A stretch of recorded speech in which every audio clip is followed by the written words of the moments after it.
అంతా కూడా. మరోవైపు ఒక రాష్ట్రంలో అధికారంలో ఉన్న కాంగ్రెస్ ఒకవైపు, సెంట్రల్లో అధికారంలో ఉన్న బీజేపీ క్యాండిడేట్ ఒకవైపు, మరి ఏంటి అంటే మీ పోరాటం ఇద్దరి అభ్యర్థులతో పోరాటం చేస్తున్నారు, మీ గెలుపుపై మీకున్న ధీమా ఏంటి అసలు? నేను 8 నెలల నుంచి పోరాటం చేస్తున్నా. 8 నెలల కన్నా ముందు 22 ఏళ్ళ సర్వీస్ ఉన్నది. 8 నెలల కన్నా ముందు 22 ఏళ్ళ సర్వీస్ ఉన్నది.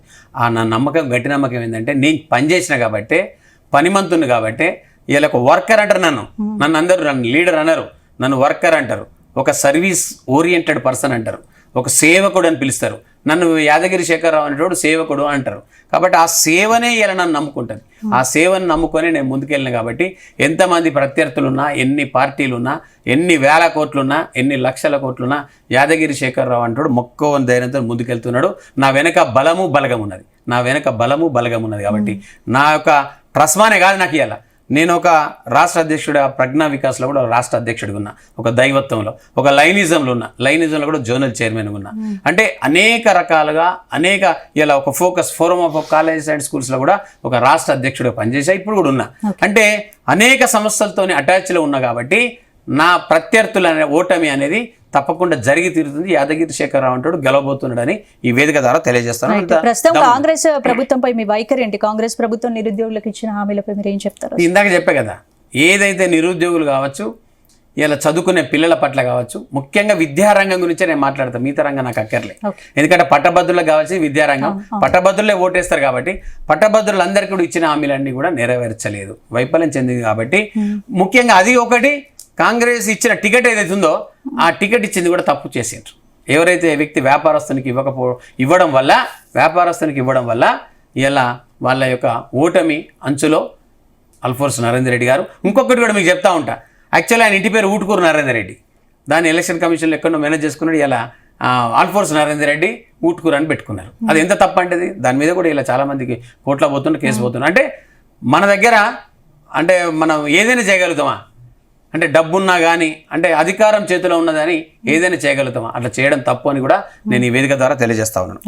నేటి రోజుల్లో వ్యాపారాల కోసమే రాజకీయాలకు వస్తున్నారనే అభిప్రాయం అయితే వ్యక్తమవుతుంది. దీని గురించి నేటి రోజుల్లో మీకు చెప్తా ఉన్నా కదా, వీళ్ళందరూ కూడా ఇప్పుడు పోటీ చేసే వాళ్ళంతా కూడా వాళ్ళ సప్రయోజనాలు, వాళ్ళ కుటుంబం కోసం, వాళ్ళ నేమ్ ప్లేట్ కోసం, వాళ్ళ వ్యాపారం ఏదైతే చేస్తూ ఉన్నారో ఆ వ్యాపారాన్ని ఇంకా కూడా పెంచుకోవడం కోసం, అది ఏం జరిగినా నేను ఎమ్మెల్సీ కావాలి, నా వ్యాపారం నేను పెంచుకోవాలి, నా చుట్టూ ఉన్న నా కోటరీ ఏదైతే ఉందో వాళ్ళందరూ కూడా అభివృద్ధి చెందాలనే ఉద్దేశంతో వాళ్ళు వస్తున్నారు. కానీ శేఖరరావు అంటాడు సమాజం కోసం వస్తున్నాడు, పొలిటికల్ మార్పు రావాలని చూసుకుంటున్నాడు, మండలాల మార్పు కావాలంటున్నాడు, సామాజిక కోణంలో. అందుకే నా జీతం అంతా కూడా ఎందుకు ఇస్తున్నానంటే, ఎక్కడైతే నిరుద్యోగులు, ఎక్కడైతే పట్టభద్రులు ఇబ్బంది పడుతున్నారో వాళ్ళందరికీ కూడా కౌన్సిలింగ్, వాళ్ళందరికీ కూడా కోచింగ్, వాళ్ళందరికీ కూడా ఏదైతే పరీక్షలకు సన్నద్ధమవుతున్నారో వాళ్ళందరికీ కూడా ఫ్రీగా కోచింగ్ ఇచ్చి, నా డబ్బును నెల జీతం తప్పకుండా ఫ్రీగా ఇచ్చి, ఒక 271 మండలాలన్నింటి కూడా వాళ్ళ యోగక్షేమాలు చూసడం కోసం వస్తున్నాడు. ఒక మార్పు ఖచ్చితంగా తెస్తాడు యాదగిరి శేఖరరావు. రాష్ట్ర వ్యాప్తంగా మంచి పేరు ఉంది, మరి ఇదే మీ గెలుపు నాకు సహకరిస్తుంది. రాష్ట్ర వ్యాప్తంగా ఉన్నది, దేశవ్యాప్తంగా ఉన్నది, చాలా మంది నా పేరు ఉన్నది. 100% నేను మళ్ళీ చెప్తా ఉన్నాను, ఎక్కడ కూడా ఎవ్వరికి తలవంచను. ఎక్కడ ఎవడన్నా నాకు ఇంతవరకు కూడా నన్ను కొనలేవుడు, ఎవరు కొనలే, నేను ఎవరి దగ్గర కూడా అమ్ముడు పోలే, ఎక్కడ కూడా నన్ను కొనడానికి కూడా రాడు. ఎందుకంటే నేను మొదలే చెప్తా, నన్ను సర్వీస్ ఓరియంటెడ్, నీ పన్ను చేసుకో, నా పన్ను వేసుకుంటా. కాబట్టి నీ పనిలో నువ్వు ఉండు, నా పనిలో నేను ఉంటా. యాదగిరి శేఖరరావు అంటాడు ధైర్యవంతుడు, శీలవంతుడు, నిజాయితీపరుడు, ఖచ్చితంగా సంస్కృతి ఉన్నవాడు, ఆచార వ్యవహారాలు ఉన్నవాడు. నేను ఒక అయ్యప్ప భక్తుని, ఒక 25 ఏళ్ళ నుంచి అయ్యప్ప వస్తున్నా. ఇవాళ ఒక దైవత్వంలో జిఆర్ స్వామి గారి దగ్గర వికాస్ తరంగిలో నాకు జిఆర్ స్వామి గారు నన్ను మెచ్చి ఒక 1 ఇయర్ నుంచి నన్ను ఒక రాష్ట్ర అధ్యక్షుడు చేసిన ప్రజ్ఞా వికాస్లో. అంటే విలువలతో కూడినటువంటి విద్యను అందించాలి, టీచర్స్ ట్రైనింగ్ ఇవ్వాలి, పిల్లలకు ట్రైనింగ్ ఇవ్వాలి, ఒక మేనేజ్మెంట్స్కు ట్రైనింగ్ ఇవ్వాలి, ప్రభుత్వ పరంగా ప్రైవేట్ పరంగా దేశంలో శాంతిని తీసుకురావాలి.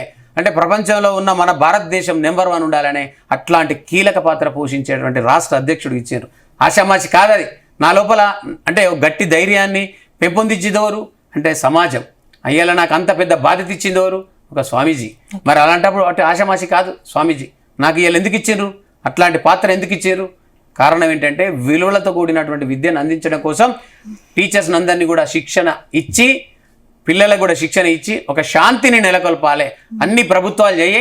సామాజిక కోణంలో సామాజిక భద్రత ఏదైతే మనం సంఘంలో ఉన్నామో ఆ సంఘాన్ని, సమాజాన్ని, అలాగే దేశాన్ని, దేశ సంపదను గౌరవించే విధంగా విలువలతో కూడినటువంటి విద్యను అందించడం కోసమే ఆ పాత్ర నాకు ఇచ్చారు. అంటే అందులో కూడా నేను ఇలా సక్సెస్ అయినా, అందులో కూడా సక్సెస్ అయినా. రైట్. ఎమ్మెల్సీ ఎన్నికల్లో ఓటింగ్ లో పాల్గొనే పట్టభద్రులకు మీరు ఇచ్చే సలహా ఏంటి, సూచన ఏంటి? పట్టభద్రులందరికీ కూడా ఎమ్మెల్సీ నేను ఎన్నిక కాబోతున్నా. మీ అందరినీ కూడా మరొకసారి చేతులెత్తి జీ తెలుగు న్యూస్ ద్వారా ప్రతి ఒక్క పట్టభద్రులకు చేతులెత్తి దండం పెడుతున్నా. కారణం ఏంటి అంటే డబ్బు అనేది ప్రధానమైన అంశం కాదు, డబ్బు ఎలవేళ మనకు పనిచేయదు. కాబట్టి ఏటీఎం కార్డు పైసలు ఉన్నా ఒక్కొక్క సందర్భంలో మనం ఏదైనా హాస్పిటల్కి వెళ్ళినప్పుడు మనం లక్షలు పెట్టి మందులు కొనొచ్చు, కానీ ఆరోగ్యాన్ని కొనలేము మిత్రులారా. కాబట్టి 24 గంటలు నా ఫోన్ ఆన్లో ఉంటుంది. 24 గంటలు సర్వీస్ చేసే వ్యక్తిని. ఎప్పుడు మీరు వెలిస్తే అప్పుడు మీ ఇంటికి వచ్చి మీ పని చేసి పెడతా. మీరు నా ఇంటికి వస్తే నేను అరుగు మీద ఉండేటోని, నేను ఎక్కడో ఏసీలలో ఉండి పిఆర్ఓలు పిఏలు ఉండేటోని కాదు.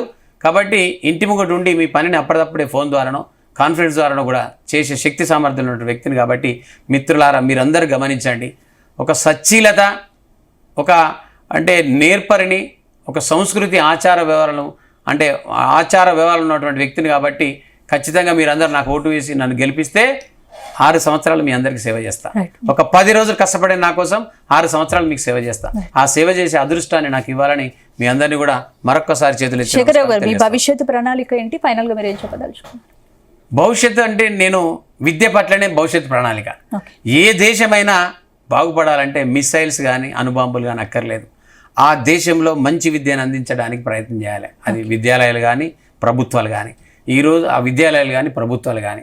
కాబట్టి ఈ దేశంలో ఈ రాష్ట్రంలో విద్య ఇప్పటికీ కూడా ఫెయిల్యూరే ఉంది. అది ప్రభుత్వ పరం కానీ ప్రైవేట్ పరం కానీ.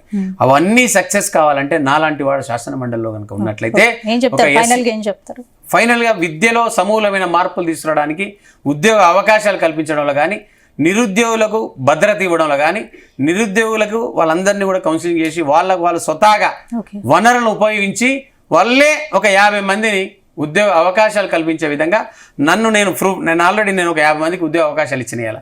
అట్లా వాళ్ళను కూడా తయారు చేసే విధంగా నిరుద్యోగులకు ఇబ్బంది పడకుండా, నిరుద్యోగులకు 100% వాళ్ళు సొంతగా వాళ్ళ కాళ్ళపైన వాళ్ళు నిలబడే విధంగా కౌన్సిలింగ్ చేసి ప్రాథమిక కేంద్రాలను ఏర్పాటు చేసి పట్టభద్రులందరూ కూడా ఇలా భరోసా ఇస్తా ఉన్నా. ఖచ్చితంగా అలాంటి రూట్లో నేను రూట్ మ్యాప్ వేసుకున్నా. ఖచ్చితంగా వాళ్ళందరినీ అభివృద్ధి పథంలో తీసుకెళ్తాను.